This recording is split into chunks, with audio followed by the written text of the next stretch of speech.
I did not do a mic check on you. Hopefully, all right, we'll do it now. How about this? I think it's actually just perfect. Go ahead. How about now? I think you sound good. How about now? I think you sound good. Ah, great. Hopefully, I think you sound perfect. Awesome. Here we are, Rad Dudecast. Fuck, I didn't check what episode. I didn't know. We did no prep. We talked a little bit about what we might talk about, but no real preparation. We've got some topics. I can look it up.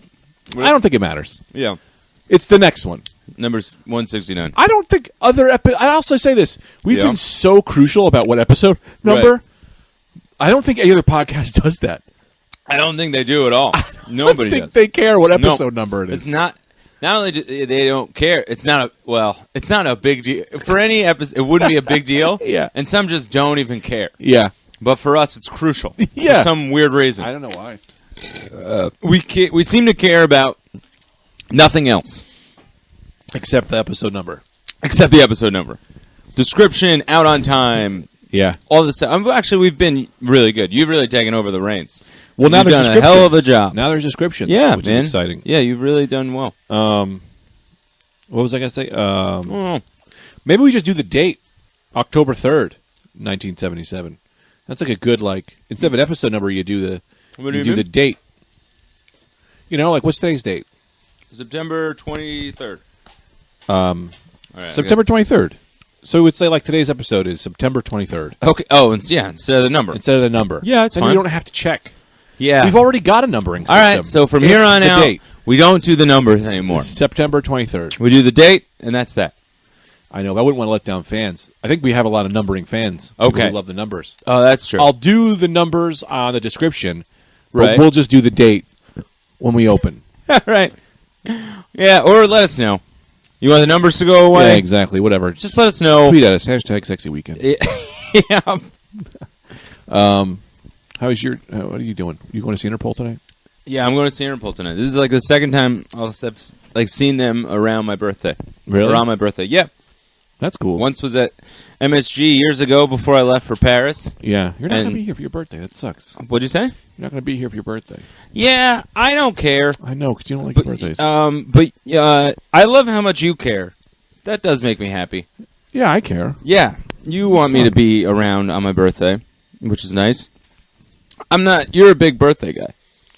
Yeah, it's your holiday. It's your day about you. That's fun. Yeah. I don't know. That makes me uncomfortable. I feel like all year is about me. Do you? Yeah, I do. Not me. I like to give to other people throughout the year. I say today, I think because I have a little bit of selfishness that... What do you mean? I honestly think that I do fight. Yeah. Well, I mean, I appreciate you saying that, but I think that I do try to fight it. Uh-huh. So my birthday is the one day where I get to go, fuck it. I don't have to fight it today. Today you motherfuckers have to love me. You have to give me respect. You have to listen to me. It's the one day you fucking have to. Because the rest of the year I'm shoving it down, being like, don't make this about you. Don't fucking. But on my birthday it's like, no, fuck it. Today's about me. Yeah. Fucking, can we just get on board? I want a thing. Give me the thing. Give me something. And you feel like every other day you're suppressing that. Yes. It's like my gay day. It's like I'm a gay guy who for one day I get to fuck, it's like Halloween. It's like I get to come out. You're always so funny. You always jump to gay as the example. Because it's the best example. Yeah. It's the best example. It's the one set of people. Stakes. Yeah. It's high stakes. It's the one set of people who they have to cover things up that they truly are. Right. That makes sense. Yeah. So to me it's like it so much makes sense with being an undercover. Right. So yeah, the whole time you're in the closet about your making it about you. Yes. Right. Yeah. And then on one day, hello! Get me my presents. Yeah. Very exciting. I guess if it wasn't gay, my next analogy would be undercover cops. It's the one day where you don't have to be undercover. Right. It's like, I get to be my family. Right. That's right. So then that's why you go all out on your birthday. I don't go all out. You don't really go all out. I don't go all out. You don't go all out. I want to go all out, but my friends don't allow it. Because you guys know I want to make a big deal. And it's more fun to shit on me. Well, and also, too, it sucks because as you get older and older, it's supposed to mean less societally. I know. So it's like, but for you, that's not the case. No, it's getting worse.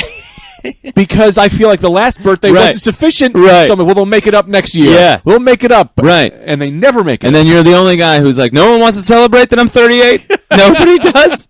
No one wants to have a party?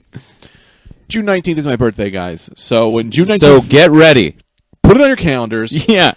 I want a ton of thanks. See that? For whatever reason, it makes me uncomfortable. I feel like the whole year I'm making it about me. You don't like to be looked at. You don't make it about you. You don't make anything but I about feel you. like I do, which is, I know that sounds crazy, but I do. I feel like I go on stage, I make that about me for 10 minutes. That's bullshit. That's such bullshit. That's such a comedy bullshit thing. I hate that. Everyone goes like, oh, you're getting on stage because it's about you. It's a selfish thing. Yeah. It's not. You're good at a thing. So Yeah. you do the thing. Yeah, maybe. You know what I mean? Yeah. Like, I don't think that comedy is that... I don't think it's that egotistical. Right. You know, I like to think these ways. I like to make jokes. I like to make people laugh. Yeah, I'm providing a service. I've never seen you go on stage. You've never been a person that I honestly think goes, I want to be a comedian because I think I'm smarter, funnier, and better than everyone else. No, that's not, yeah. You know what I mean? That's definitely not me. Yeah. Yeah, I think we're two pretty down-to-earth guys. Yeah. I guess I just don't like the attention, really. Yeah. Yeah. I feel the same way. You get a new shirt. I don't like getting a shirt where everyone goes, hey, that's a fucking... Yeah. I don't Great want to shirt. deal with that all day. It's like, I just want it to be another day. Yeah. You get me a cake? Great. Yeah. Get me a cake in silence. I'd even say they had an extra cake. Don't even make up a lie. Yeah. If you're going to get me a present, just go, I bought this for someone else. They hate it. It doesn't fit them. Here, you take just it. you take it. Yeah. That is the best way to give someone a gift. That's the way I want to be given things on my birthday. I was going to throw it out, but Yeah. your room is the trash to me, so I threw it in there. That would make Keep me, it if you want. That would make me so much more comfortable than you presenting me a gift like I'm a little king. Yeah. And I think what has a lot to do with it, too, is that when I was a kid, I was treated Yes. so special, Yeah. and it made me so uncomfortable, and I never asked for it. That's the thing. Yes. It's like, because I was an only child, so I was spoiled beyond belief and treated like a goddamn prince. Yeah. I always say, never wanted to be one. for someone who totally was spoiled, Yeah. you did not... I don't know how you fought that. I honestly Because think you're like a pedophile. You knew that could become you, so you pushed it down. No, what it was is like inherently, and I couldn't tell you why. I'm just I'm more like I don't want that attention. But being an only child, you are forced to get that much attention. That's what I'm saying. How did it not ruin you? I wanted brothers and sisters to take some of the heat off. Yeah. So that I could go a little bit unnoticed. I could be left alone. I do my drawings. I talk to myself. I do my own thing. You would have been a great middle child. I would have been a great I middle would have child. been- I would have been You've been great. unbelievable only child. Yes. Are you Shower kidding? me. Shower me with your pleasantries. Dude, if you got my mom, you both would have been so fucking happy. I would be a monster. Yeah. I would be a monster. I would walk into places and go, why is no one looking at me? I have entered the room. But instead I was the middle child who my Right. parents could give a shit about. God, I crave that. That's all I ever wanted. My mom has forgotten my birthday 4 years in a row. Oh, no, not mine. Just 4 years in a row. I get a phone call every day telling me what it was like to give birth to me. Honestly, my mom she'll call me up it started this Monday. Yeah. The birthday week always my starts the God. same. She goes 5 a.m. That's how it starts. She goes 5 a.m. Oh, my God. I go, what? 5 a.m. 5 a.m. That's when you were born. 5 a.m. Every phone call starts like that for a week. Oh, my God. Yeah, no, it's amazing. My mom at my birthday, if she calls me at like 8 a.m. Yeah. When she knows I'm not sleeping. Yeah. When I'm sleeping. And then I'll be like, and she'll like a week later call me. I'm like, hey, Mom, it was my birthday. She goes, I called you, but you didn't answer. Yeah. And I go, it was 8 in the fucking morning. I'm a stand-up comedian for the past 16 years. I think you know I'm not up and taking that call at 8 in the morning. Yeah. Meanwhile, my mom, do you know how many oil paintings of me my mom has had to throw out because I felt weird about it? What do you think the biggest birthday you had was? The biggest birthday I had was first grade. You remember it? First grade, biggest birthday I had a moonwalk. It was a small moonwalk? state fair in my backyard.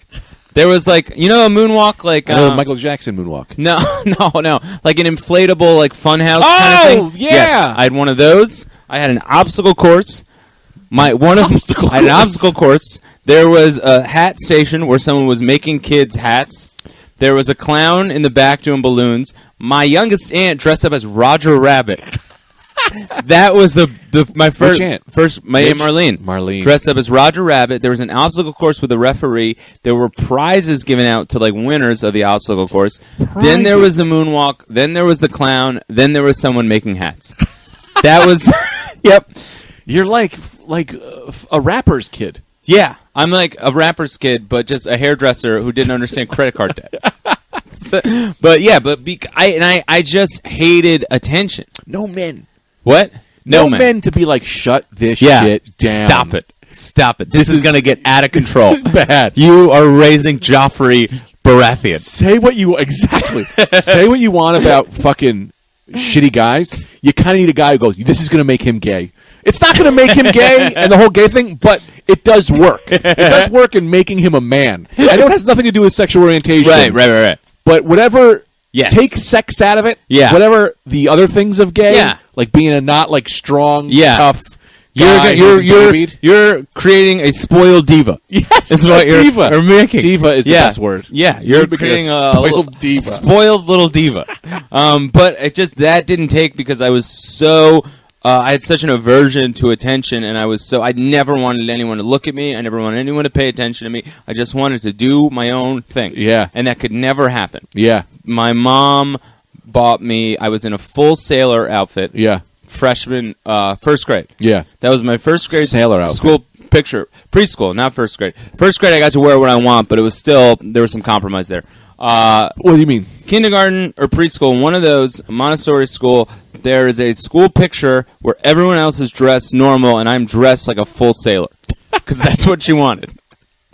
Wow. And I didn't know at the time, like, I knew I was uncomfortable. Like that, but that's what she wanted me to be this bright, shining star for everyone to see, and I just wanted no one to ever look at me. That's so funny. Yeah. I think there's people in high school that, like, you're like Buster in Arrested Development. I'm very much like Buster just Bluth. Like his yes, eyes. I just wanted to be what is it? A Mifflin Man or what is that one school where you always know like yeah, never seen. Yeah, never seen, never heard. That's really what I wanted. Yeah, but that couldn't be the case.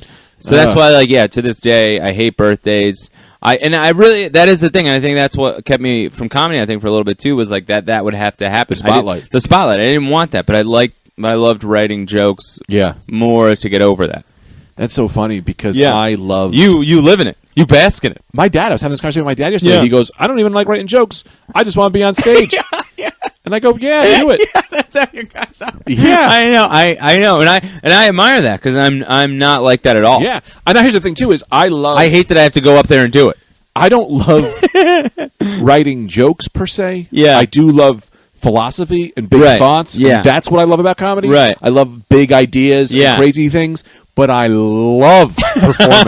I love just being like, hello, Nathan Lane. You really are Nathan Lane. I just want to ham it up all the time, be screaming. I know. When everyone's looking at me, I fucking live for it.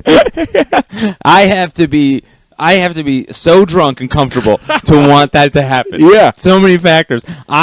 I just love the part of comedy that I love the most is the part of life that I love the most as a kid, where it was just leave me alone. I just want to do my drawings. I just want to. I'm sad that you stopped drawing. You do talk about it a lot. Yeah. I want to. I was actually talking that to someone the other day about picking that sort of back up. Yeah, but it's like I think I need a little bit more room to do it. You need room to draw? Yeah. Well, I have my desk is like my computer's at my desk. Like your laptop that could easily be moved. And everything on your desk that we clearly take off of your desk to do the podcast. That's what's standing in the way. I can't move my laptop, Greg. Yeah. The tissue box. There's a couple of checks written out to you from who knows where that you've never cashed. That's really about it. You're 100% right. Yeah, it really is. Look behind you. Yeah, my desk. I mean, you talking about drawing? I'm making custom action figures. Yeah. It's eating up the room, destroying my relationship. But you need that outlet. I honestly think you need that outlet. Yeah. I know you do basketball and sports, but for me, it's like but that's becoming part of my. That's becoming a job in itself. So it's like I need to get away from that. Real quick, I want to show you this. Do you remember Road Pig from G.I. Joe? Probably. He was this guy. Well, this is Road Pig. Okay. All right. Oh yeah, I saw you. You saw I started on this custom. Yeah, I saw the pictures on Instagram. Road Pig. He looks. Oh, he looks great, man. What? Oh no, I didn't make him. Oh, that's the G.I. Joe. That's who I'm basing it off of. Oh, okay. That's the head. This is the head. You made this? Yeah. Yeah, that looks great. Yeah. This is the body. What was the original head? This guy, Nuke. Oh. This is the body that I've been working on. You can't really tell. Oh, nice, man. Yeah, that looks great. And stuff. Are you going to give him the whole thing? Yeah, I'm going to do the whole thing. Cinder block? Yeah, I got to find a cinder block. The whole thing? I don't know why I did a visual thing in the middle of your story. No, man, that's fine. I didn't really have a story, but, yeah. You got to do another thing. Yeah, no, I know. I also want to go back to say this, that I do think I think it breeds two different types of comics. Right. Because, like, it's funny to watch in your beginning stage. Right. You were saying some shit, but no one can hear you. Totally. Or understand. Totally. And I could see you were nervous. You should do a thing where you'd lick your teeth. I get cocaine mouth. Yeah. Yeah. my mouth would get so dry that I had to, like, lick my lips. Whereas I was up there screaming about nothing. About absolutely nothing. About, like, that's not even a fucking idea or sentence. But just loving the stage. Doing twirls. Yeah. Yeah, it's funny. I do think that there are those two different. Yeah. I think you have to be great at both. I think you have to be great at both, and like you learn the other part. Yeah. Whereas the other part is inherent, and it's like there from the beginning that part's enjoyable to you. Yeah. But you need the other part in order to be successful. For the most part, some people it's within their character. Mm-hmm. To be like nervous, you know what I mean? To be what those things are. But even them, they have to learn how to master that part. And the being nervous thing, I know that there are some people that, not that they think it's in their character, but it's like, you can't be nervous on stage. Right. You can act nervous. You can act or nervous. Bring that part of you bring up, that part of you, right. But you can't, you've got to be in that pocket. Right. Like, Todd Barry is a great example of a guy who, like, you'd think would be awkward or nervous, but the truth is, like, that guy's not. Yes. I know what you mean. Do you enjoy performing at all now? Sometimes. Sometimes I do. I enjoy it while it's happening. Once it's happening, I enjoy it. Let me ask you, I don't know if we've ever talked about this. Yeah. But, not that I would give you advice, but as a friend, I would honestly say to you, before you go on stage, say, the writing is done. Yeah. The writing is done. Yeah. Now I'm gonna use this time on stage to just have a fucking great time. Yeah, I've been doing that more. That's kind of for the past 10 years. Yeah. I've been doing that more. Yeah, I mean you're an established comic. I no, but like, do you ever look at it that way? I guess is how I should have. Yeah, I had to at some point. Yeah, I had to be like, no, these are all funny. Like, and now like just have fun with them instead of like. Hold on to these as much as you know what I mean. Like it was more like, no, these are funny. You're comfortable on stage. Yeah, you can just go out and do that. Yeah, and that has become enjoyable. But there's never like I don't know. This only happens sometimes, but like I don't know. Like there's a lot of times where I'm like I'm dying to get up there. Yeah. Like I'm more like, oh, I'm gonna get up there. I want to do these jokes. It's gonna be fun once I'm up there. Yeah, but it's like getting up there. I'm like, I guess I got to do that. Yeah. But it's not like a dread. It's just kind of like, I know I have to do that. Yeah. Whereas opposed where I'm like, let me at him. Yeah. Let me at him. Yeah, you know? Yeah. Because I think you have that feeling, that let me at him kind of feeling. Get me on this stage right now. Get me on this stage right now. Yeah. Right. Yeah. I guess I have a hard time watching friend comedians. Yeah. Because I'm like, what are you doing? I want to be up there. Yeah. Get me up there you're right like now. You're like Mr. Peanut Butter. You're like a golden retriever. It's true, because when we would do those like co-headlining shows where I would go first, you would be back there. You would be, I can't wait to get up there. Yeah. Whereas I would be like, go on forever. Yeah. Go on, stay up there, I like Greg. when you go on second, because then I can watch you. Right. I can have I can just sit back and relax. Yeah. And watch you. Yeah, and I don't mind either way. Either way, I know I got to go up there. So it makes no difference to me whether I'm first or second. Yeah. I like going second just because I do like going second sometimes just because it's like there's no stress of what happens after me. Because I was raised a host, I guess. No, but like coming from like hosting a ton. Right. It's like this show has to go good. I have to stay on time because of everyone else. Right. But when I'm last, I'm like, oh, well, I can just do whatever the fuck I want. Right. Just keep going for once I know I can do 45, no problem. Yeah. It's like, well, I'll get to 45. Let's have fun with it. That's such a huge thing. Once you're like, oh, I know I can get to the time and I can comfortably get to the time. Yeah. Then it's like, man, that makes such a world of difference in terms of like just comfortability on stage. Yeah. Because that always became a big thing for me, doing longer sets where like it was I had to do 45 and I had 43.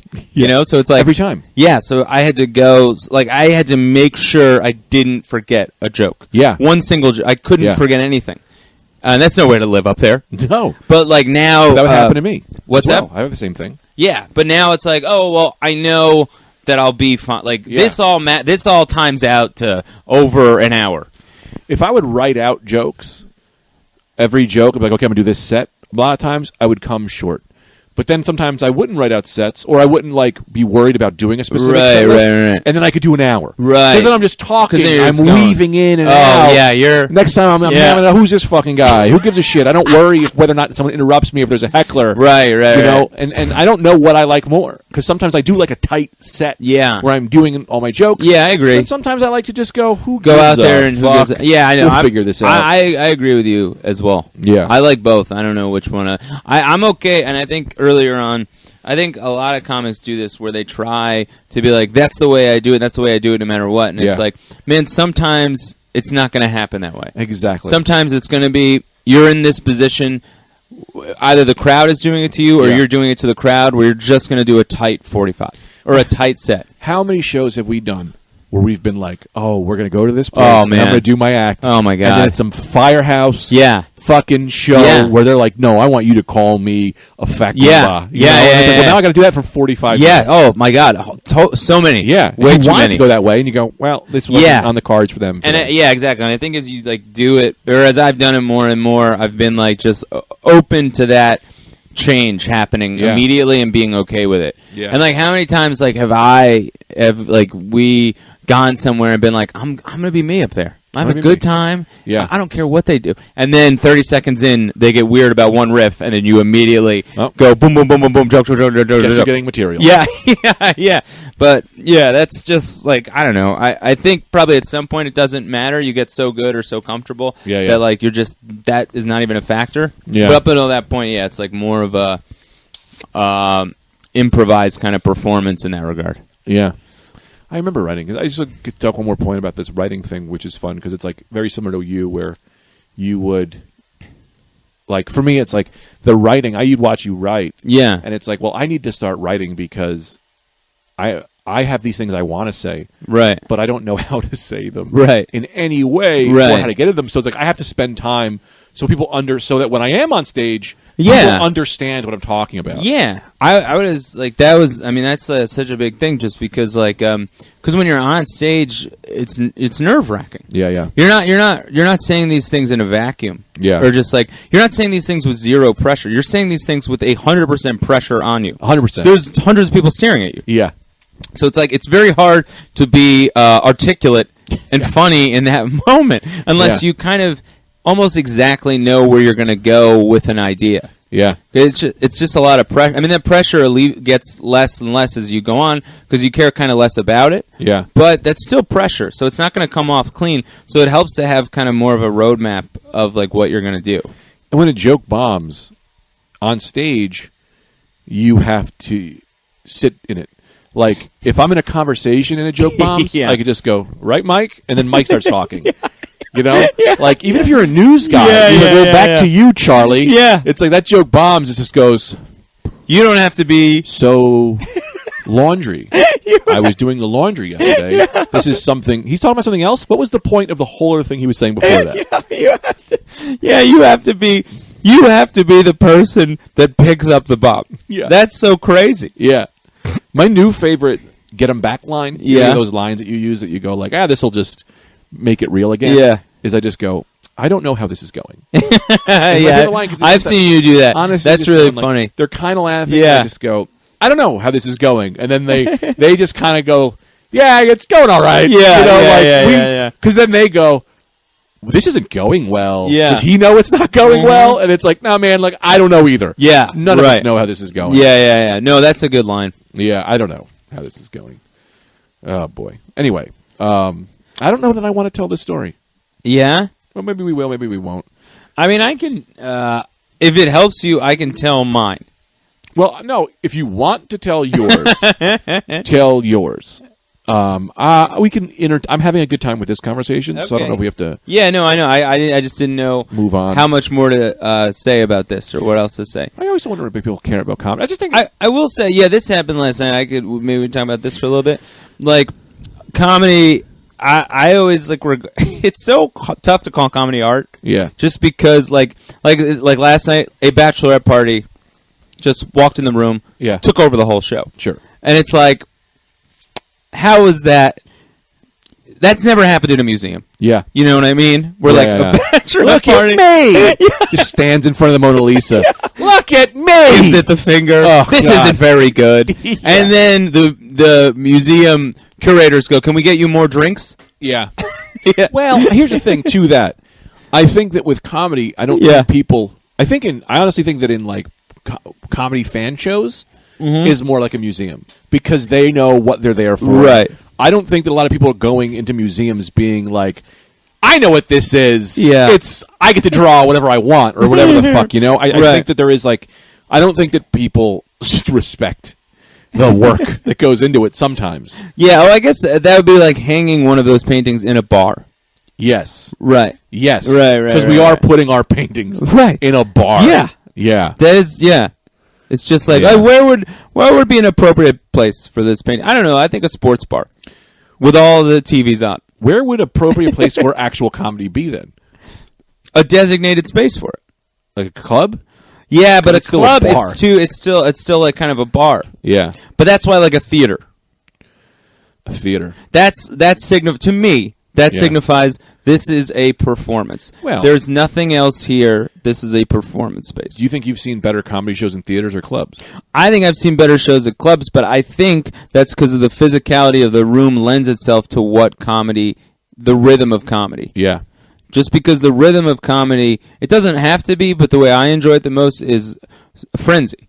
Yes. It's just like boom, boom, boom, boom, boom, just boom, a guy boom. talking to me. It's intimate, but it's also like the energy is it's sort of electric. Yeah, in that regard, dude. I mentioned this so many times before, I think, but I remember one of my favorite shows ever. We were at Stand Up New York. I believe you were there, right? And Maron was on, right? And he was killing me, right? I was dying, right? And he was just eye contacting right. me. He found me and went, "This guy," and he was just doing his bits to me, right? And it felt special, right? It felt like I was like, this. I was like, we were kind of connecting, but I mean, like. Of course, I don't know. We kind of were connecting in a way that he knew I got him, right? But like, there was something there that was just like, this is just a guy where I don't get to I don't have to talk because he's got so much to say and he's killing, right? You know what I mean? Yeah. So and I get that within that within a club, it's a club, So people, you're there to drink, you're there. It's the setting of it lends itself to. I think I should talk. Yeah. You know what I mean? Like, it's a rowdy... It's still... Because, that's what comedy is, though. Because it's like, it's art, but it's also, like, it's a little bit dirty. Yeah. You're vulnerable. You're up there saying whatever. Yeah. So, it doesn't... there's a grittiness to it that I think other, art forms don't have. Yeah. So, of course, people would be like, I'm gonna treat this the way I think it's being presented to me. Yeah. In a sense. That's the thing. I kind of wish that there was a show that I could do where people got to raise their hands and be like, look, I'm going to do these bits, but if you have questions, raise your hand. Oh, yeah. And then I'll be like, hey, what do you think? And he'll go, I don't know, I think that's kind of bullshit. And then we can kind of talk, and then I could just be like, okay, you're done now? They have, there's, what's it called? It has a show at the Fat Black that's like that. Who? Fenoya. Oh, really? Yeah. It's really good because... Fenoya, comedian. Yeah. I would ask them to do that show, man. It's just like, it's a great way to find bits because there's zero pressure. Yeah. You do a bit and then you go, all right. I started doing this at the new joke night there. Yeah. Where I just do a bit and I go, does anyone have any questions about the bit? Yeah. And then that's just the easiest way for me to write material on some stuff. Yeah. Because it makes me answer things honestly. Yeah. And then also I'm finding out right away what's funny rather than sitting at home and being like, angle, and then when one bombs, it's like the next one doesn't have as much of a chance because the first one bombed, so now they're thinking lesser of you. But with the questions, it's like, oh, that was just an on-the-spot kind of answer. Yeah. And, like, just trusting in your own abilities to be funny in the moment to write the joke. For you and me, I honestly think that we're lucky in the way that I think a lot of comedians don't have someone to call bullshit. Right. You know what I mean? Right. Like, I will come up with a bit, and you will go, you need to tight this loophole, this loophole, this loophole. You know, if I'm like, women are all fucking gay or something, you know? And then you would go, wait, Greg, are all women gay? And I go, yeah, because this. And he goes, yeah, but what about this, this, and this? That makes it easier for me to make a joke tighter and better and stronger. Right, of course. I think a lot of guys don't have that. Right. They just go up there, they say their bullshit in their head, then they say it out loud, and then no one wants to be like, dude, giant, you skipped over an entire religion, you know? Or whatever. Yeah. And I think that really, I think that really helps, at least with us, and having that circle. Definitely. And a circle of people you trust. Right. I wonder about that with like Amy Schumer and shit, where they're like, people are like, oh, she stole that joke, or that's a bullshit thing. It's like, does she have anyone around her close? Yeah, man. I mean, she's got, all she does is take pictures of her and her close friends.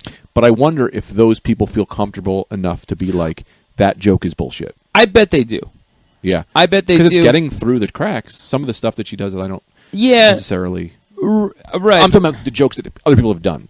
Oh, they may not know. They might not be aware themselves of those jokes. Yeah. And I do think it's bullshit. I don't think that she's someone who would do that. Do what?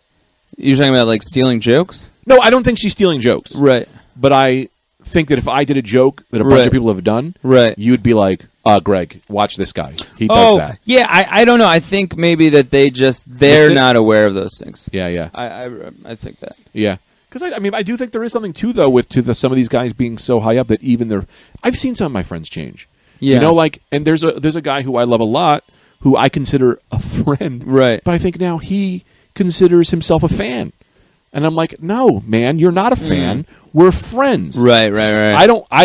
You respect my craft, and you what a fucking loser. I know. But like, if you respect what I do or you like what I do, we're still friends first. Right. So you can say that that's great, but don't act like we're on a different level. Right. You know what I mean? Like, I'd rather you just talk to me. Who's this one guy? One of the guys who tweets at us, who I like. I'm going to find his name. Heen. I always say his name wrong. Maybe it's Heen or Needzel. One of those guys. Those are my two favorite guys. Okay. Who tweet at me and we'll talk sometimes. Yeah. I think those are two like really nice, great guys. Right. But then sometimes they go into fan mode. Right. Where they'll say things like, I'm like, yeah, man, you can just, there's such a nice little thing of like, you and I are talking. We're having a good conversation. Right. You don't have to feel weird about some of those things. But then again, the reverse to that are the people who don't feel weird at all, and then they tell me how to fucking write jokes. Right. Or they tell me what's not funny. I'm like, fuck you, man. I don't need any of that. Right. Well, those two guys I love so much because they always take their time to be like, hey, I don't know how, like, hey, can you do, like, that's good. I don't know. Right. Edit what I just said out because I take everything I just said back. I don't think I had a real good point on that. I like those guys handle it well. I don't know what I'm talking. But no, I think going back to kind of what you were saying about like getting so big and not hearing what other people say. It's like, yeah, but with the people you come up with, they know you from then. Yeah, and it's like I don't know. I think comics for the most part, like all of us are a lot of. I mean, we're all so like purely comics. Yeah. In a sense of like. We don't care how big or how, you know what I mean? It's like, it's about the joke at the end of the day. Yeah. More so than it's about who you are. Yeah. So I think if there's like a problem with the joke or an idea is not there or whatever, I don't know that comics have a problem saying something about it. Yeah. Just because it's like, because everybody at an open mic is a guy at an open mic. You know what I mean? Mm-hmm. It's like when you're saying, I think when you're saying a joke for the first time, it doesn't matter how many times you've been on television. It doesn't matter all those things. All that matters in that moment is the joke. Yeah. It's like Seinfeld said in Comedian. Personality gets in the way. Personality, like, you know, you have to make yourself open enough to hear things. Right. You know what I mean? Like, this happens all the time. Right. If you go, hey, Greg, try this, and this, and that joke. Right. I might go, yeah, I was going to, but I forgot, or this. And then, like, I want you to know that I did already think of that. Right. When I should just be like, Great note. Right. You know what I mean? Right. Not personal. Right. Great note. Shaq's here. Great. Okay, I'll just talk for a second. Oh, man. All right, how much time we got left? Oh, a half hour. Do you want to have Shaq on? We're talking I'll comedy. hit pause. Hit pause. I'm going to hit pause. We'll bring him in. 25. Yeah. We're back. I did have another story I did want to tell. Oh, okay. I talked to my ex-girlfriend the other day. Did I tell you? Teresa? I told you that? Yes. No, I just taking a guess. Really? I was going to not say her name. But that's crazy. And it actually goes right within the story to just throw out the exact right thing. I don't know if I ever told you the story. No. So Snap Judgment, that podcast, yes. I did that one time. They want me to do another story. Oh. So I just pitched them a bunch of shit. Awesome. And they asked me, they were like, what's this thing about, pretty much this other story. And so Teresa is involved with it. So I texted her, I go, hey, how much of this is true? Right. Because I tell stories so much that I forget what's real. Right. And then you tweak a little bit, and next thing right. you know it, that's the truth. Right. And the reality is gone. So I'm like, I don't know how much of this is true. And she messages me back, and she goes, yeah, that all happened. Wow. The exact same way you're saying it. Wow. And it's funny because it's not a story that I love. Right. But it's like, it always just seems so crazy that I'm like, that this can't have possibly happened the way I remember it. So I don't know if I've ever told you this one. I probably did, but I'll tell you again. So, when I was dating this one girl at the end of high school, 9/11 happened. Right. And we were sitting down with her dad. Right. And her dad was like, God kept me out of the buildings. Right. And I was like, what does that mean, man? No, it did. Traffic did. Yeah. I was just like, if he did that, then why wouldn't he have, blown the plane out of the way or taken the driver out of the plane? Like, there's so many billions of things he could have done instead of just saved you. Right. What about all these other people? Exactly. You think you're better than them? He got mad. I was like, I was just asking questions. Ruined his birthday. And then the girl and she was just like, yeah, my friends have been telling me that you might be the devil. And I think you might be the devil. The devil. Yeah, her friend. The great deceptor. The Prince of Lies. The Prince of Lies. I don't know that you even know this. There is a part of my life that I honestly question whether or not I was the devil. Not the devil, but maybe I think every kind of kid goes through that a little bit. I did that. Yeah, what do you mean? I don't know. I thought that I was maybe the devil for a little. I thought for a little bit I was the devil. I went through stages of I might be the devil. I might be retarded. Yeah. Oh, I definitely went through I that. might still be think I might be from retarded. another time. From another time. All right, we have to get in that in a second. Let me finish my story. That's too much to unpack right now. Put that aside. We'll have to get to that when we're done. You thought from another time. Why did you think you were the devil? Well, because her friends, because I was not the same religion as her. Right. And they were super religious. Yeah, no, you are Satanists, clearly. Yeah. And they would be like, the devil is going to test you. The whole thing with the religion is you get tested. Oh, right. And I was the one testing her. I'm like, well, that's bullshit. And that. Right. And that. Right. And this is what reality right. is. And then when this 9/11 thing happened, I think she was just kind of like, yeah, I mean, you're questioning some shit, and I don't have any answers. Right. I can either stay with you, or I can just say you're the devil, we'll move on. Yeah. So we broke up. Right. Yeah. Yeah. Well, that's also an interesting thing. Like, on her end, it's like, I don't know, man. If you think you're dating the devil, maybe take one for the team a little bit. What, you mean just be with the devil? Yeah. So he's not with anybody else, or maybe you can convince him other ways. Like, I don't know. As a person who is so religious, and you think you're dating the devil, maybe change the devil. Change the devil. Work with him a little bit. Yeah, you're just going to leave the devil out there. You're gonna, exactly. You know who he is. You know his address. You know his last name, and you're just okay with him roaming free. Kill the devil. Yeah, you could have killed me. You could have. Yeah, I think it's not in terms of a move. Not a good Catholic move. So we break up. Sure. Months later, I'm in community college. Right. I meet this girl in class. Right. We're hitting it off. Right. We get into my car. Yeah. We're making out. Love it. Having a great time. Awesome. I stop her in the middle of making out, and I go, hey, before we move on, you're not born-again Christian, are you? Because the last one ended so bad, and I'm thinking, this will be funny. I've never met a born-again Christian. It's not going to happen again. Yeah. No way this is going to... Right. No way. Right. She looks at me, immediately starts crying, and then goes, it's always an issue. And I'm just like, Jesus, I'm sorry. I didn't mean that. I have no problem with that. It's just that the last girlfriend broke up with me because of this. She thought I was a devil. I just thought it'd be a fun thing for us to talk about. Right. I'm an idiot. I'm sorry. Next thing I know, that's over. Yeah. You don't. that's done. I thought we could move forward, but we couldn't. Oh, really? Yeah, she ended the relationship. We was in a relationship. We made out a few times. She just stopped calling me. Right, she was just right. whatever. Wow. Fine. Yeah. I would honestly say now, I don't know, this is 6, 7, 8 months later. Yeah. I don't know the time frame. Sure. Maybe not. Maybe a few years later, actually. I don't know, because now I met this girl. I don't remember where I met her. Maybe at a bar. We hit it off. Mm-hmm. She's hot. She was like, she's like, you want to go make out in your car? I'm like, I don't want to be here. I'm like, she said, you want to buy? I didn't drink at the time. She's like, you want to drink? I'm like, no. She's like, well, let's just go make out in your car. Right. We're making out in the car. And she says, she's like, what's your craziness? Give me all your issues now so we deal with them. Put them on the table.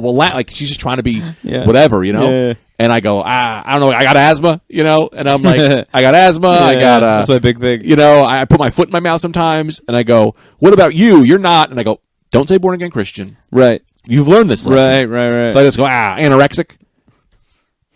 She moves back, starts crying, and goes, only my grandmother knows. Oh, my God.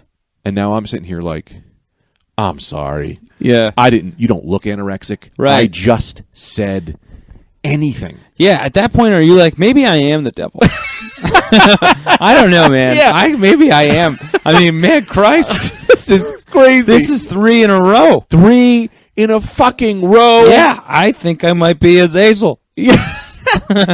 So then she's like, whatever. Now, I thought maybe we could continue dating. Yeah. It turns out if you just guess their deepest, darkest secret, that's a turnoff. So yeah, that ended. Sure. Right?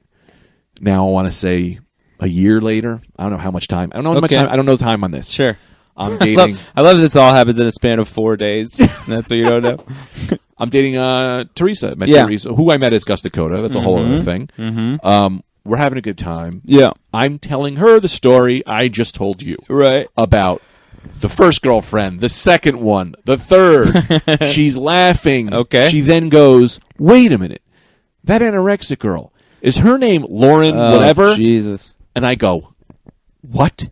And she goes, she's from Clifton? I go, yeah. And she goes, is that? And I go, and she looks at my face. She could tell she's right. And I'm like, how the fuck did you just nail this person out of everyone? Yeah. And I go, and then I look at her. She looks at me. The girl, Lauren, this is not her real name, walks in the door. Jesus. At the bar. Literally, within 2 seconds of her guessing. I haven't seen this girl in however long. Yeah. She walks in. She looks at us both, go, she walks right over to us, goes, hey, Teresa, looks at me and goes, you didn't fucking tell her, did you? And I go, what? I'm like, I don't. Yeah. I don't know, whatever, blah, blah, blah, blah. She goes away. Then me and Teresa continue on our dating and whatever. We broke up. I don't remember why or whatever. Actually, fun fact on how we broke up. I had a move I do when I break up. I go, you don't need to give me an explanation. Mm-hmm. You don't need to do anything. You want to break up with me? I just say, fine, and I leave. And that's how it ends. She goes, I think we need to break up. I said, okay. I left, and that was it. Right. I think we had talked a few times after, right. But I never got an explanation. Right. I don't know what happened. Right. We just broke up. Right. Okay. And next thing I know, I haven't seen this girl in 5 years. She messages me. She goes, I'm doing a comedy show. I go, awesome. She goes, awesome. Could you get me Emma Willman? And I go, great. You haven't talked to me in 5 years. You ask me to get you another comedian. But she's a lesbian now, right? No, I don't know. Oh. She has short hair. It was a gay show that she was putting on. Right, that's right. I had something remember to do with, you telling me this. It had something to do with a gay show. It's like it was a gay show. Yeah, she might be gay. I don't know. Right. We haven't really talked about it. But so I get that. But that's funny that I get it, but it's also like, well, I also do a ton of gay shit. I'm a sexual man. I'm above gay. I know, but she doesn't know it's that. a gay show. It's a gay show. You have to be a comedian. Then that's like a thing too, where I'm sure people at the show would be like, "You couldn't get a gay comedian instead. You got a straight white male who does so gay stupid. stuff, who does better gay stuff than gay people." Whoa! Yeah, shots fired. Shots fired. You put any gay comic talking gay stuff. I put my gay material against theirs. I put a sexual man's material against any gay comic working today.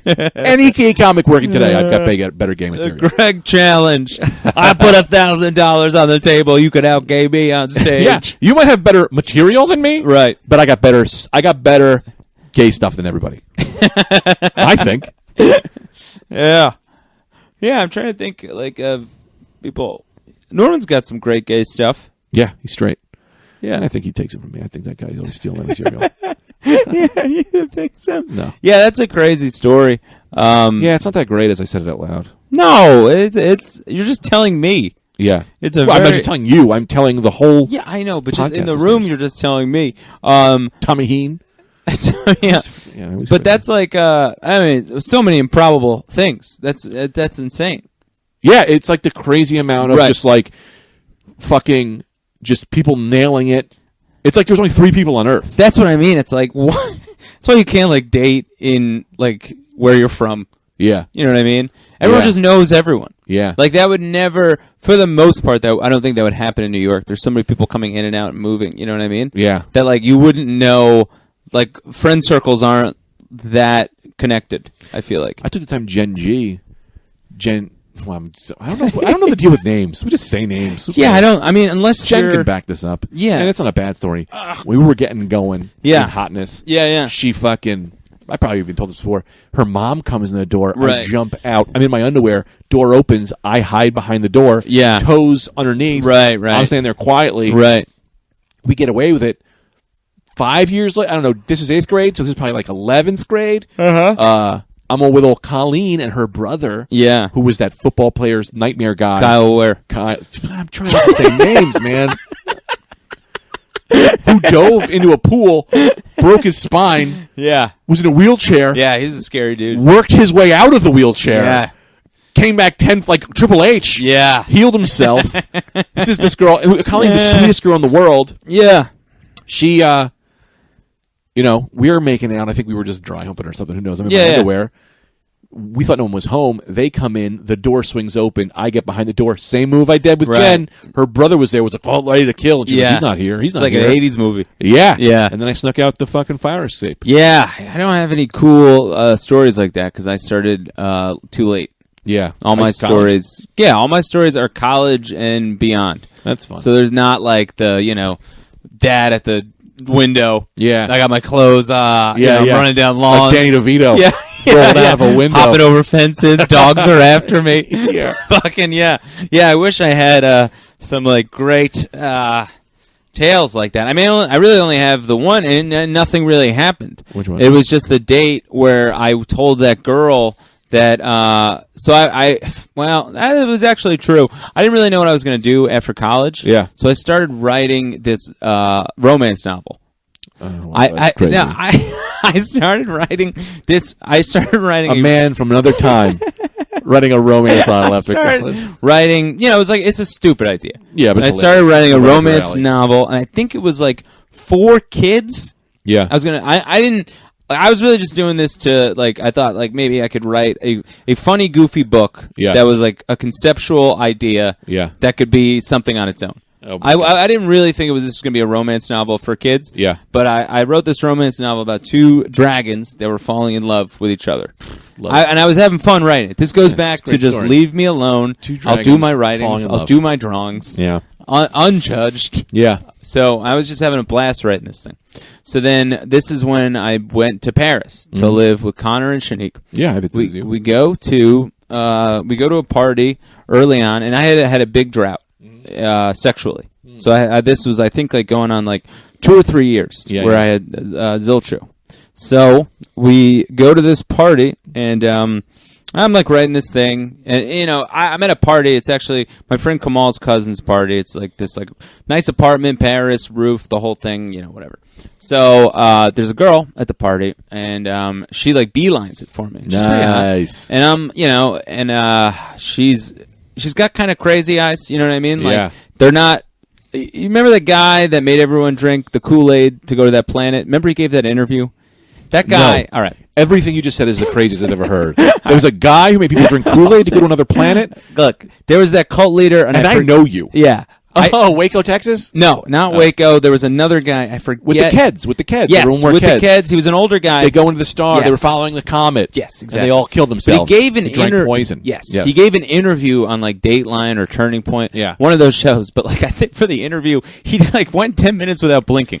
Great. It was a real like, oh, this guy's a wacko. Yeah. So she kind of had that like those kind of just like wide-eyed, just intensity. But she was hot. I hadn't, had sex in a long time. Yeah. And, and I kind of thought that she was like a little off, but also kind of fun. Because I didn't know her, and I was I'm sorry. Can I pause you for 1 second? Yeah. I just had this crazy thought, Yeah. right? If people worry about, like, Trump, they're like, how are people following Trump? Yeah. It's like, I don't know, 100 people followed that Kool-Aid guy to follow the stars. Right. Of course people, it's like, people are going to follow these people. Yeah. I'm not saying, that Trump is way better, no, I don't know if he's way better than the Kool-Aid poison follow the star guy. Well, I don't know, man. Well, I mean, yeah. I'm saying, like, it's not as crazy a thing. It's not as follow. It's not as crazy a thing, but I think that's what makes it more dangerous. Yes, because it's rooted in reality. He's getting more people, and he's getting more people. Hitler did the same thing, right? They figured it out. Right. I'm sorry, just saying, I get it. Right. Continue. I apologize. No, but like I know what you mean. So we're talking, and I kind of think she's off, but she's fun. I really do think that.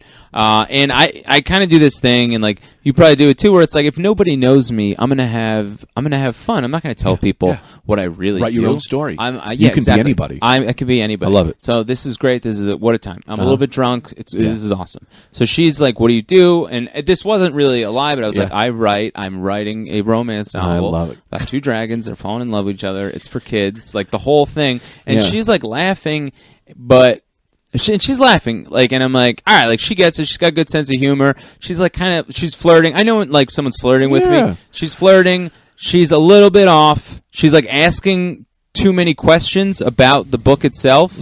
But also, I think, it's like, well, we don't have a lot of to talk about. Yeah. And this is the joke that we have. Yeah. You know what I mean? Well, we're flirting. The romance this novel. is our joke. Like, and then end of the night, we had talked for whatever, and she goes, "Let's meet. I'd love to see you again. Like, let's go out tomorrow night. We'll talk more about your book." Yeah. And I'm like, hilarious. We'll talk more about the book. Told me this, but I you're can't doing, you're keeping this joke alive. Yeah. Right. So I'm all excited. Yeah. And I'm like, I live with Connor and Shanique. They know about the drought that I've had. I'm like, I met this girl. Yeah. She's hot. I think she's got a good sense of humor. She might be a little nuts, but I dig it. I'm well versed in that. Yeah. Trained. Yeah. In that. So whatever. So, cut to I go meet her at this like restaurant in Paris, and she is in the back at a table, and in front of her are a stack of books about dragons. Oh my she God. was 100% serious Wow. about this. So I sit down, and now I talk to her for, I don't know, like I hung in there honestly for like 3 hours. I hung in there. Oh my God. Just like because the first hour I was like, this is the greatest thing in the world. Like, I'm gonna just of course let's talk about my book. Like, this book that you are 2 out of 10. You're 2 into doing this. Like, whatever. Fuck you. It's more a fuck you to the world than it is about your passion about writing. Yeah, I think. Yeah. So and part of me is like, fuck it, man. Let's write this book together. Like, what would be the funniest thing to happen? Us to write this book together. That's why we're similar. Right. We always go with what's the funnier option. Right. This is just the funnier option. Yeah. But like at a certain point, hours have gone by. It's like at a certain point, I think, it's like a journalist where you're like, okay, I have my story. Yep. Now I just want to leave. Like, and I had my story. Yeah. And now it's like, all right, I just want to get out of here now. Yeah. But she keeps me on the hook with like, she'll touch my arm. You know what I mean? Like she'll still say sort of flirty things. Like I think that. I remember at one point, like she might have even said something about breakfast. Yeah. And or we're gonna be up all night. Yeah. And I was like, yeah, like we are, you know what I mean? And she was like, yeah, we got to write the book. And I was like, right. Like she kept roping me back in with that. And I was like, and it was keeping me on the hook. And then like enough hours had gone by. And I was just such in this place of like, I'm unsure. Is it the book? Does she want me? Like what? Is it both? I don't know. And then at a certain point, she was like, my friend's coming soon.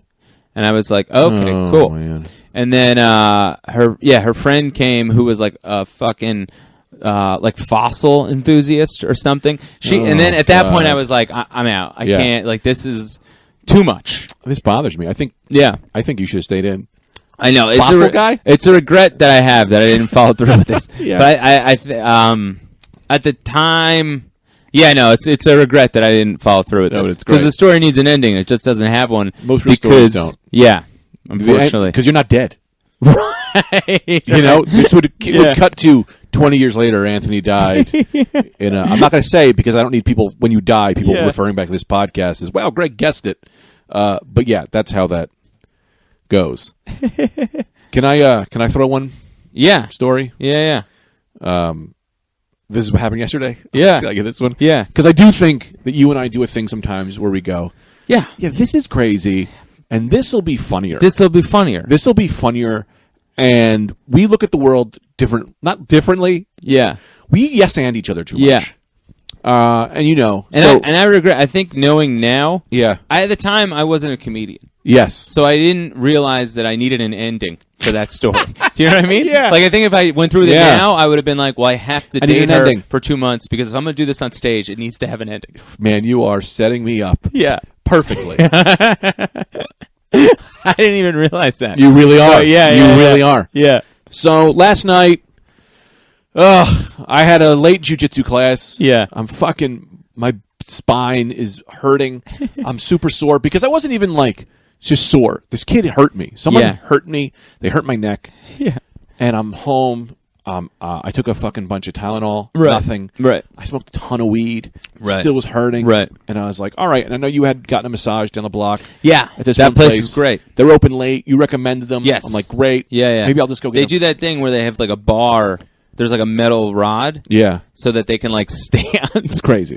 Like they can hold on to it and like walk on your back. It's like a great massage for the price too. It's like really reasonable. Yeah. How much is it? I think it's like $40 for an hour. It's like something crazy Great. for like $40 what you it's get. a great deal. Yeah, it's awesome. And I remember that, whatever. Yeah. So I walk to that place. That place is closed. Right. There's a place across the street that is shadier.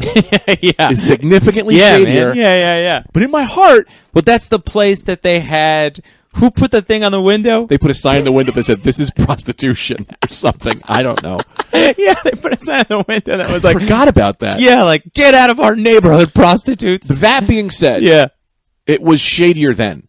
'Cause Right. then it had this black window. Yeah, that black window was Now- not doing any favors. Yeah, now there's a massage sign. Right, It right, says right. open. Yeah, they put a little effort in. Yeah. But in my heart, I'm like, all right, this is funny. One, here's the Yeah, thing. yeah. I need to get a massage. Totally. Maybe I'll go in there. Right. I'll go in there. I'll get the massage. Because, right, what's the alternative? The The alternative is no massage or a massage. A massage. Right. A massage. Right. Now, I get it. They're probably going to offer me a happy ending. Right. But You know what's coming. when dessert comes, Right. I'll say, no You just- no dessert for me. Say no. I filled up Yeah. on dinner. Right. You know, and I'm like, you're still getting the massage. I'll just get the massage. Are you practicing your line before going into it? No, I'm too I high. would do that to like, you know what I mean? Well, that's the As thing. like muscle memory. Yeah. Now, that's what I thought. I said, you go into this massage Yeah. place, they give you a massage at the end or whatever. So I'm like, all right, I'll just do it. I go in, and what I did not know is that this place is not set up for just a massage. It's not like that. It's not like they don't do the joke like, oh, we're kidding around. Then maybe we'll jerk you off. Yeah. They know. They're like, this is what we're here for. Straight business. Straight business. So you got to work to not get. It's like ordering off menu. Right, like hand job is the number one. Right. So I have to be like, I want this. I want this no bun. Whatever. Right. So I walk in. I'm super fucking high. Right.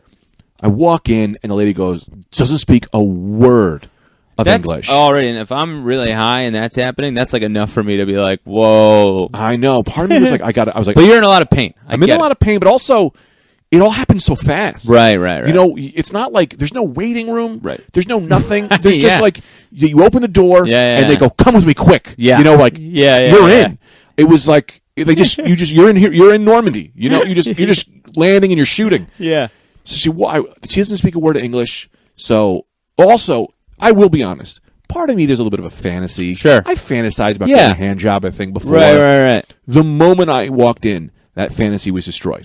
Because it wasn't like, whoo, have a good time. It was, this cold. This woman is, this woman may have been trafficked here. Right. Like, she doesn't speak word English. She's clearly an illegal immigrant. This is not good. Right. I don't know that I don't feel comfortable with that. Even if there was part of me that wanted to, I was like, I do not want this at all.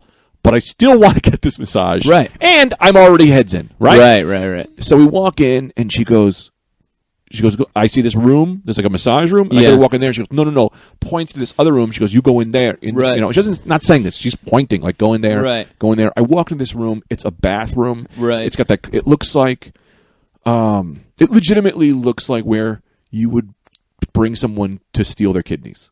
Like it's this crazy bathtub type thing. But it doesn't look. I'm like, whatever. And she goes, lay on this weird bed, and I'm like, I don't know what this bed is. Now she goes, take my clothes off, and looking at me. Tell me to take my clothes. I was looking at me, and I'm going, nah. So I leave my underwear on. Yeah. Because I just keep going. I literally just kept saying, just massage. Right. Just massage. Right. And I'm trying to drag that home to her. Right. Just massage. Right. So then she puts me on this weird plastic bed thing with my underwear on, and she turns the shower on. Cool. It's like this room. It's not even like a designated shower thing. It's just a room. Now that there's water all over the floor. Jesus. And now I'm soaking wet in my underwear. And like I think I'm in my head, she must be thinking, I don't know if it was getting through to her that I just wanted a massage. Right. I think she was going, he's into some kinky shit. Right. He likes wet underwear. He wants to be wet. Yeah. This guy wants some wet drawers. Yeah. Yeah, he's like some kind of masochist. Yeah. But a strange version of it. Like some people I think it was you step on their balls with a high heel or something. This guy is low key. Yeah. He just wants some wet trousers. He doesn't want to be in pain. He wants to be uncomfortable. He wants to be his day. Inconvenienced. Yeah. So then she tries to shampoo me. I'm laying on things. She's putting soap on me, and I'm just like, no, I'm good. Yeah. So I kind of end that early. Right. And now I'm just got soap on my underwear, and my underwear's all wet, and this is weird, and I'm just going, just massage. I dry off. She puts me in the massage room, and I'm in the massage room, and I'm like, I gotta go. I gotta go. I gotta go. I don't know how I feel about this. And then she starts to give me this, I want to say, I was going to this place because jiu-jitsu hurt me. Right. This massage was hurting more than jiu-jitsu. I'm tapping. I'm going like she's elbowing me. It's painful. And I'm just like, this really hurts. She's making everything worse. And now I'm just not comfortable. And I'm high, so it's like it hurts more. I'm feeling whatever. And then she looks at me. She goes, the bell goes off, whatever. And she goes, okay. And she gives me the international sign for jerk me off. Sure. And she goes, and I go, no. Yeah. No jerky. Yeah. No. Yeah. And then she just starts pointing to my dick and going, ah! And I'm going, no. And literally she's with these eyes like, well, then why did you wake me up? Because it clearly was like I woke her. It was late night. She's sleeping. Who the hell knows what she's doing? It's not a romantic thing where there's women looking. It was not. Right. So then I'm like, I just gotta go. And then I gave her $50. Oh, okay. Because I thought it was $40. I gave her $50. I figured whatever. And then she goes, no, $160. $160. $160 to soak my underwear. And I go, no.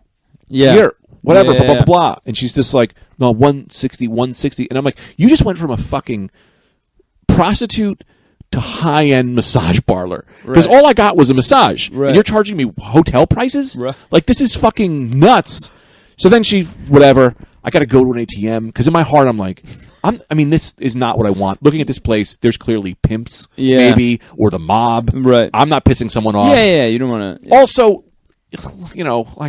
I don't need to be seen around town because now she's doing this and I'm yelling and I'm I guess yelling at a prostitute. Right. And who am I giving money to? I'll give money. You jerk people off for a living? Fuck it. Here. Take this fucking money. Yeah. Whatever. So I give her the money and then I'm walking home. My jeans are wet because my underwear is wet. I'm in more pain. I feel degraded and shitty because it's also this woman just pretty much conned me. Yeah. And then I couldn't take jiu-jitsu this morning because I was in too much pain. Which is just like, I woke up and I was like, not only did it do worse, it was... Well, why don't you go get like a real massage from that place now? I'm done with massages. No, that place is real. Oh, the place you're talking about? Yeah. I know. Well, I already spent my load on not getting a massage. I didn't want to spend that much money. That's too much money. That's a lot of money for me. Yeah, of course. That's a ton of and money. She pretty much stole it from me. Yeah. But I'm just saying it like, if you're still in a ton of pain. No, I'm good now. Oh, okay. I kind of just slept in today. And I did some meditation. And like my neck hurts. Yeah. But I don't know. It's like you're living with it. Yeah. But that sucks. I mean, there's no real ending there. That's okay. Either. But that's a funny story, man. You going to be anywhere? What's up? You going to be anywhere? Yeah. I'll be in Toronto all week. If you go on Anthony DeVito comedy.com, this comes out Tuesday, right? Yeah. So, yeah, I'll be there when this comes out until Friday in Toronto. So if you're in the area, come out to shows. Just go on just go on my website. They're all on there. And then, yeah, man, I mean, like so many of you guys bought, shared, listened to the album, and that was so cool and nice of you. And, if you haven't, I'm really proud of it. And it means a lot to me if Let's you get to number 1. do those things. So just search Dream Occupation by Anthony DeVito on all kinds of platforms. Awesome. Yeah. I can't believe you actually did that right. Yeah. And then Campbell's Chunky Soup reached out to me about being a soup maker. So for the next 2 weeks, I will be at the Campbell's factory in Louisville, Kentucky, and I'm just, I'm helping them out with some soup. So if anybody has any ideas for soup ideas, tweet at us, #Sexy Weekend. #Sexy Weekend. Also, maybe, #Soupy Weekend. Maybe you can get some of your dragon stories on the back of some of those soups. If you want to see me, I'll be at the Hoboken Comedy Festival if you're in New Jersey. Oh, nice. Wednesday the 27th with Ben Kronberg. That'd be fun, man. Show. And then Friday and Saturday I'm at City Steam in Hartford. With Joe List. I had no idea. Oh, great. I must have said yes to this a year ago. I had no idea what happened. Right. But it'd be fun. Me and Joe are going to have a great time. We'll be at City Steam the 29th and 30th. And that's it. We're going to probably have some more episodes up for you. If there's anything you want, tweet us at. We'd love to talk to you guys. Go to the Rad Dudecast After Dark page. Join in on all the fun. Donate to the Patreon, please, if you want. Who the hell knows? We love you all. Thank you so much for listening. Peace out. I hate when we say goodbye because I don't like to end it that way. Right. I like to say goodbye, then and then whatever. But anyway, you got to get to Shaq Stanley. So we'll. Is there anything else?